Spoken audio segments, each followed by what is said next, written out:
កុំរំពឹងថានរណាម្នាក់មកស្រឡាញ់យើងលើសខ្លួនយើងឈប់ចំណាយពេលវេលារបស់ខ្លួនឯងគិតថាចង់ទៅផ្លាស់ប្ដូរនរណាគេម្នាក់ឈប់ចំណាយពេលវេលារបស់ខ្លួនឯងរងចាំនរណាគេម្នាក់មកផ្លាស់ប្ដូរដើម្បីយើងត្រូវចាំថាមនុស្សបើគេមិនយកចិត្តទុកដាក់ជាមួយយើងទេបើគេមិនបានស្រឡាញ់យើងទេគេគ្មានថ្ងៃផ្លាស់ប្ដូរខ្លួនគេដើម្បីឲ្យរស់នៅជាមួយយើងបានទេកុំគិតថាមនុស្សមិនអាចដូរបានណាមនុស្សអាចផ្លាស់ប្ដូរខ្លួនឯងបានក៏ប៉ុន្តែគេមិនផ្លាស់ប្ដូរខ្លួនឯងដើម្បីយើង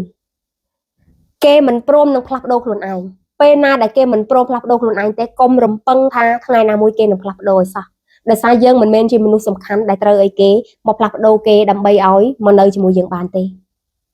មនុស្សគេនឹងផ្លាស់ប្ដូរខ្លួនឯងបានលុះត្រាតែមនុស្សម្នាក់នឹងសំខាន់សម្រាប់ជីវិតរបស់គេត្រូវតែផ្លាស់ប្ដូរខ្លួនឯងដើម្បីឲ្យទៅរស់នៅជាមួយយើងបាន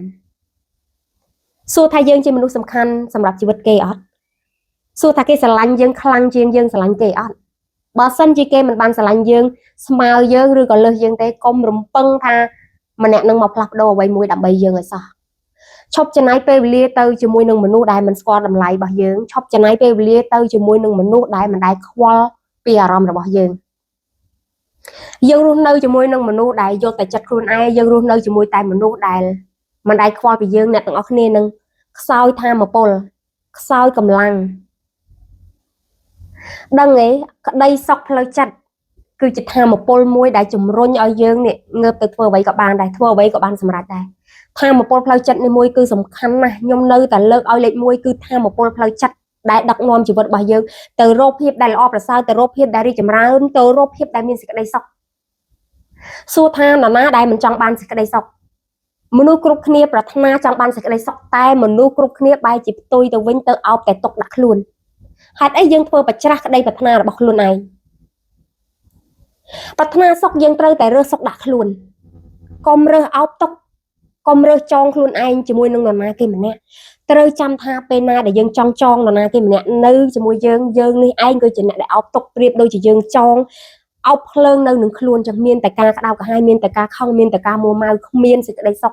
ពេលណាដែលយើងគ្មានសេចក្តីសុខយើងមិនអាចធ្វើអ្វីបានទេថាមពលផ្លូវចិត្តរបស់យើងនឹងទន់ខ្សោយ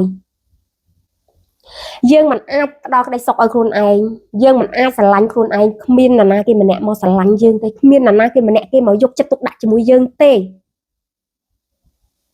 ឈប់ចំណាយពេលវេលាបែបហ្នឹងទៀត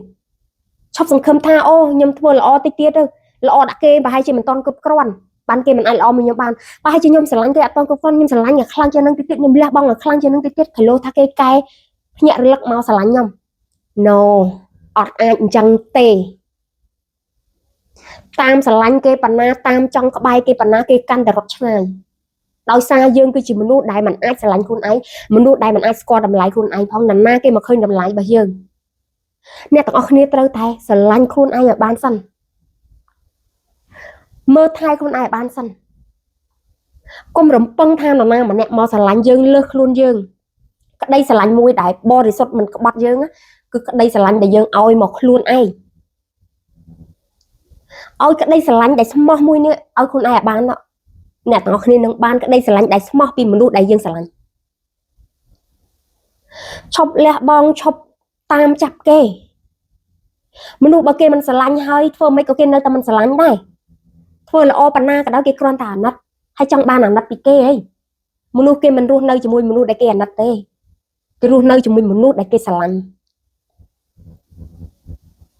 ខ្ញុំជឿថាមនុស្សជាច្រើនបានចំណាយពេលវេលាជាច្រើនជាមួយនឹងការដែលតាមចាប់ក្តីស្រឡាញ់តាមចង់បានសេចក្តីសុខពីអ្នកដទៃខ្លួនឯងនេះមិនអាចឲ្យក្តីសុខខ្លួនឯងបានចាំឲ្យតែគេផ្ដល់ឈប់ធ្វើបែបហ្នឹងទៀតភ្ញាក់ឡើងក្រោកឡើងមនុស្សល្អមានច្រើនណាស់ដែលរងចាំយើងសួរថាយើងស័ក្តិសមឲ្យមនុស្សល្អគេមកមើលយើងអត់អ្វីក៏ដោយដែលស័ក្តិសមនឹងគ្នាទៅវារត់មករកគ្នាបើយើងមិនល្អគ្រប់គ្រាន់យើងមិនស័ក្តិសមយើងមិនពង្រឹងសមត្ថភាពខ្លួនឯងហងយើងឯណាទៅបានមនុស្សល្អមកស្រឡាញ់យើងបានមនុស្សល្អមកក្បែរយើងដូច្នេះហើយចាប់ពីថ្ងៃនេះទៅខ្ញុំសង្ឃឹមថាអ្នកទាំងអស់គ្នាចាប់ផ្ដើមយកចិត្តទុកដាក់ជាមួយខ្លួនឯងចាប់ផ្ដើមយល់ពីខ្លួនឯងចាប់ផ្ដើមស្រឡាញ់ខ្លួនឯងពាក្យនេះខ្ញុំឧស្សាហ៍និយាយណាស្រឡាញ់ខ្លួនឯងមើលថែខ្លួនឯងនេះដោយសារតែពាក្យទាំងអស់នេះគឺជាធម៌ពលសម្រាប់ឲ្យមនុស្សគ្រប់គ្នានេះ ផ្ដល់សេចក្តីសុខឲ្យខ្លួនឯងពេលណាដែលមនុស្សគ្រប់គ្នាអាចផ្ដល់សេចក្តីសុខឲ្យខ្លួនឯងបានណាអ្នកទាំងអស់គ្នាចង់បានអីក៏បានដែរមនុស្សយើងខ្លាំងមនុស្សយើងពូកែណាស់ឲ្យតែផ្លូវចិត្តយើងរឹងមាំត្រូវចាំថាពេលណាដែលយើងមើលថែខ្លួនឯងបានយើងចេះស្រឡាញ់ខ្លួនឯងបានយើងមានសមត្ថភាពយើងរឹងមាំមិនចេះខ្វះទេមនុស្សល្អមកឲ្យយើងរើសកុំធ្វើជាជំរើសរបស់នរណាគេម្នាក់ត្រូវធ្វើជាយើងនេះគឺជាអ្នករើសគេទៅយើងរើសបានរបស់ដែលល្អខ្ញុំសង្ឃឹមថាអ្នកទាំងអស់គ្នាចាប់ផ្ដើមធ្វើជាមនុស្សដែលត្រូវរើសអ្នកដទៃវិញកុំឲ្យធ្វើជាមនុស្សដែលត្រូវអ្នកដទៃរើសខ្ញុំសង្ឃឹមប៉ុណ្ណឹងឯងហើយថ្ងៃនេះខ្ញុំមានប៉ុណ្ណឹងឯងក៏សង្ឃឹមថាអ្នកទាំងអស់គ្នាបានស្ដាប់វីដេអូនេះហើយក៏ចាប់ផ្ដើមភ្ញាក់រលឹកចាប់ផ្ដើមយល់ពីខ្លួនឯងថាសប្តាហ៍ថ្ងៃយើងបានលះបង់ចំណាយពេលវេលាយូរប៉ុណ្ណាហើយជាមួយនឹងមនុស្សដែលមិនដែលស្គាល់តម្លៃរបស់យើងជាមួយនឹងមនុស្សដែលមិនខ្វាយខ្វល់ពីយើងសោះយកទៅធ្វើបែបហ្នឹងទៅពេលខ្លះពាក្យសម្ដីខ្លះវាមិនបានពិរោះវាមិនបានទន់ភ្លន់ទេតែពេលខ្លះមនុស្សយើងត្រូវការប្រើពាក្យរៀងធ្ងន់បន្តិចទៅភ្ញាក់អញ្ចឹងណាហើយក៏សង្ឃឹមថាអ្នកទាំងអស់គ្នាស្រឡាញ់ខ្លួនឯងមើលថែខ្លួនឯងបានល្អ